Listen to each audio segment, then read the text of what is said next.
الحمد لله رب العالمين والصلاة والسلام على رسوله الكريم أما بعد قال الله تعالى في القرآن المجيد أعوذ بالله من الشيطان الرجيم بسم الله الرحمن الرحيم إنما المؤمنون إخوة فأصلحوا بين أخويكم واتقوا الله لعلكم ترحمون صدق اللہ العظیم۔ مومن ایک دوسرے کے بھائی ہیں، لہذا اپنے بھائیوں کے درمیان تعلقات کو درست کرو، اللہ سے ڈرو، امید ہے کہ تم پر رحم کیا جائے۔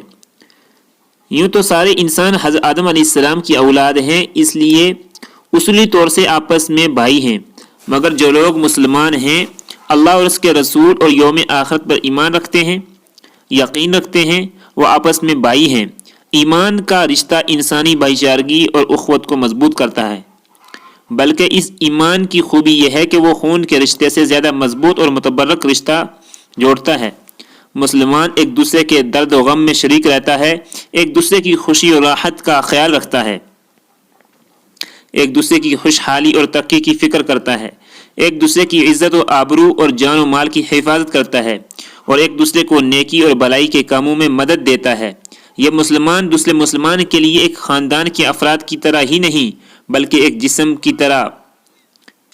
کے اعضاء کی طرح ہیں، جن کو ایک دوسرے سے الگ نہیں کیا جا سکتا، اور اگر الگ کر دیا جائے تو جسم صحیح سالم نہیں رہ سکتا۔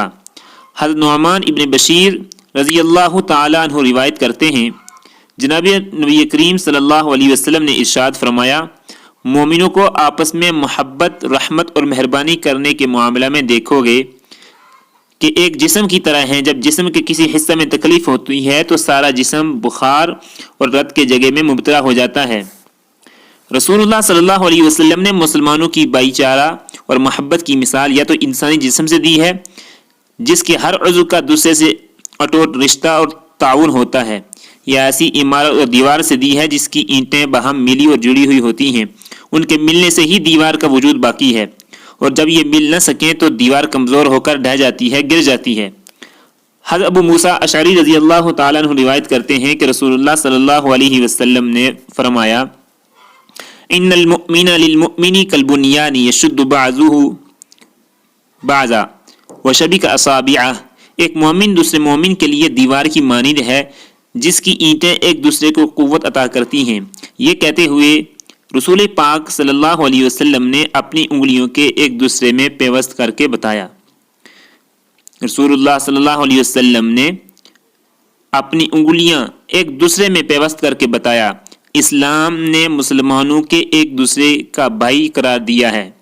اسلام نے مسلمانوں کو ایک دوسرے کا بھائی قرار دیا ہے۔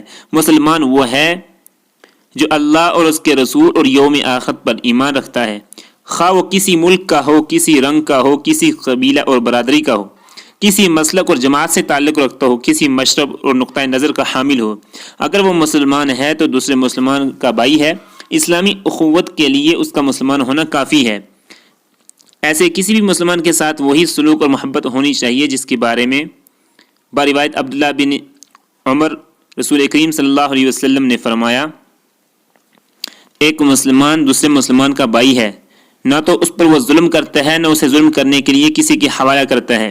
جو شخص اپنے مسلمان بھائی کی ضرورت پوری کرتا ہے، اللہ تعالیٰ اس کی ضرورت پوری کرتا ہے، اور جو شخص اپنے مسلمان بھائی کی مشکل آسان کرتا ہے، اللہ تعالیٰ قیامت کے دن اس کی مشکل آسان کر دے گا۔ اور جو اپنے مسلمان بھائی کی پردہ پوشی کرتا ہے، یعنی اس کے عیب چھپاتا ہے، اللہ تعالیٰ قیامت کے دن اس کی پردہ پوشی کرے گا۔ رحمت عالم حضرت محمد صلی اللہ علیہ وسلم کا یہ فرمان مسلمانوں کی اجتماعی اور سماجی زندگی کا نور ہے۔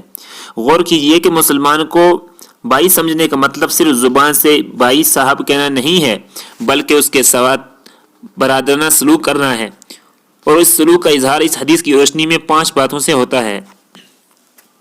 مسلمان بھائی پر ظلم نہ کرو، مسلمان بھائی کو کسی ایسے شخص کے حوالے نہ کرو جو اس پر ظلم کرے، مسلمان بھائی کی ضرورت پوری کرو، مسلمان بھائی کی مشکل اور مصیبت کے وقت مدد کرو، مسلمان بھائی کی پردہ پوشی کرو، اس کے عیوب کو ظاہر نہ کرو۔ اس میں 6 بات یہ بھی ملا لیجئے کہ اگر کسی وجہ سے مسلمانوں کے درمیان جھگڑا ہو جائے تو ان میں صلح کرا دو، مگر بے جا طرفداری نہ کرو۔ یہ حکم قرآن میں ہے، بخاری مسلم کی یہ حدیث دراصل ایک ایسا آئینہ ہے جس میں آج کے مسلمان اپنا کردار دیکھ سکتے ہیں اور اپنا جائزہ لے سکتے ہیں کہ کیا وہ دوسرے مسلمان سے وہی سلوک کرتے ہیں جس کا ذکر کیا گیا۔ یہ صرف تعبیر اور مثال کی بات نہیں بلکہ ایک حدیث میں سچ مچ اور ایک مسلمان کو دوسرے مسلمان کا آئینہ کہا گیا ہے۔ ان احدکم مرآۃ اخی، تم لوگ اپنے بھائی کا آئینہ ہو۔ آئینہ کی 3 خوبیاں ہیں۔ ایک تو یہ کہ وہ سامنے کا چہرہ دکھاتا ہے، دل کا حال اور نیت نہیں بتاتا۔ دوسرے کہ جب سامنے ہو تب چہرہ دکھاتا ہے، پیٹھ پیچھے نہیں۔ تیسرے یہ کہ چہرہ جیسا ہوتا ہے ویسا ہی دکھائی دیتا ہے، ویسا ہی دکھاتا ہے، کم یا زیادہ نہیں دکھاتا۔ اسی طرح ایک مسلمان دوسرے مسلمان کو اس کی خوبی و خامی جو اسے نظر آتی ہے اصلاح کی خاطر بتا دیتا ہے، نیت پر حملہ نہیں کرتا۔ اسی وقت بتاتا ہے جب وہ بھائی سامنے ہو، پیٹھ پیچھے یا دوسروں کے سامنے اس کی برائی نہیں کرتا اور اس کی خوبی و خامی کو بڑھا چڑھا کر پیش نہیں کرتا۔ رسول پاک صلی اللہ علیہ وسلم نے ایک مسلمان کے دوسرے مسلمان بھائی پر 5 حقوق گنائے ہیں: سلام کا جواب دینا، مریض کی عیادت کرنا، جنازہ میں شریک ہونا، دعوت قبول کرنا، چھینکنے والے کے الحمدللہ کہنے پر یرحمک اللہ کہنا۔ مسلمانوں کے جو حقوق ہیں ان کی تفصیل بہت سی احادیث میں متفرق طور پر ملتی ہے، کم و بیش لوگ جانتے بھی ہیں، مگر اس کے باوجود ہم دیکھتے ہیں کہ جب ہمارا حقیقی بھائی ضرورت مند ہو تو اس کا تعاون کرتے ہیں، محروم ہو تو حق دلانے کی کوشش کرتے ہیں، مظلوم ہو تو اس کی مدد کے لیے آگے بڑھتے ہیں۔ مگر جب کوئی مسلمان بھائی ضرورت مند ہو، محروم ہو، مظلوم ہو اور ہماری برادری، علاقہ، مسلک یا جماعت کا نہ ہو تو ہم میں تعاون کا وہ جذبہ پیدا نہیں ہوتا۔ یہ اسلامی اخوت اور مومن کی شان کے خلاف ہے۔ صحابہ کرام رضی اللہ تعالی عنہم اجمعین کو دیکھیے، ان کی اخوت اور محبت کی مثالوں سے سبق لیجیے۔ حضرت عمر فاروق رضی اللہ تعالی عنہ کی خلافت کا زمانہ ہے۔ ایک نوجوان مسافر اپنے اونٹ پر سوار ہو کر سفر کر رہا ہے۔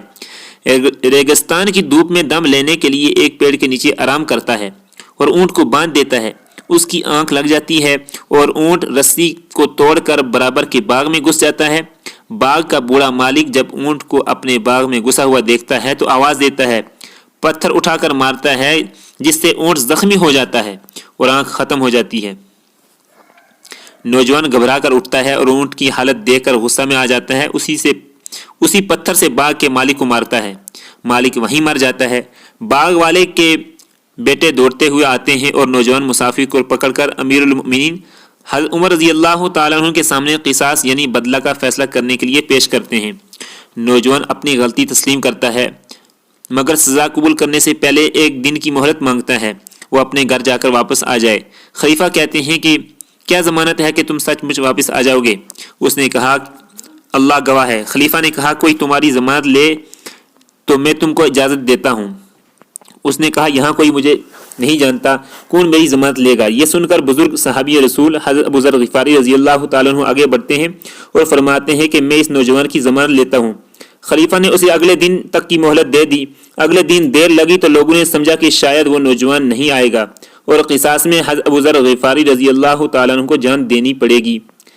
دیر بعد ہامتا کانپتا نوجوان آیا، دیر سے آنے کی معذرت کر کے کہنے لگا دراصل میرے باپ نے مرتے وقت ایک مال چھوڑا تھا جسے میرے علاوہ کوئی نہیں جانتا۔ میرا ایک بھائی ہے، اگر اسے بتائے بغیر میں قصاص میں مارا جاتا تو اللہ کے پاس اپنے بھائی کا حق دبانے کا مجرم ہو جاتا۔ اب میں اپنی غلطی کی سزا پانے کے لیے تیار ہوں۔ پھر وہ حضرت ابو ذر غفاری رضی اللہ تعالی عنہ سے مخاطب ہو کر کہنے لگا حضور آپ مجھے پہچانتے نہیں تھے، پھر بھی آپ نے میری ضمانت لی، میں آپ کا بڑا احسان مند ہوں۔ صحابی رسول نے فرمایا میں نے تمہاری ضمانت اس لیے لی کہ کہیں قیامت کے دن میرے حبیب حضرت محمد صلی اللہ علیہ وسلم کو یہ سوال نبی کریم صلی اللہ علیہ وسلم یہ سوال نہ فرمائے کہ میری امت کا ایک شخص ضمانت کے لیے تمہاری طرف دیکھ رہا تھا اور تم نے میرے امتی کی ضمانت اس لیے نہیں لی تھی کہ وہ اجنبی تھا۔ قصاص طلب کرنے والے بھائیوں نے جب یہ منظر دیکھا تو اس نے آگے بڑھ کر کہا ہم اس نوجوان کو معاف کرتے ہیں اور اپنے والد کا قصاص بخش دیتے ہیں۔ مسلمان بھائیوں، اس امانت اور ضمانت، اخوت اور محبت کا کردار اب مسلمانوں سے غائب ہو رہا ہے۔ یہ اسلامی کردار کہیں کھو گیا ہے، اسے ڈھونڈو اور اپنے آپ کو اسلامی اخوت کا محافظ بناؤ۔ اللہ تعالی ہم سب کے دلوں میں آپسی محبت اور اخوت پیدا کرے، آمین۔ وآخر دعوانا الحمد للہ رب العالمین۔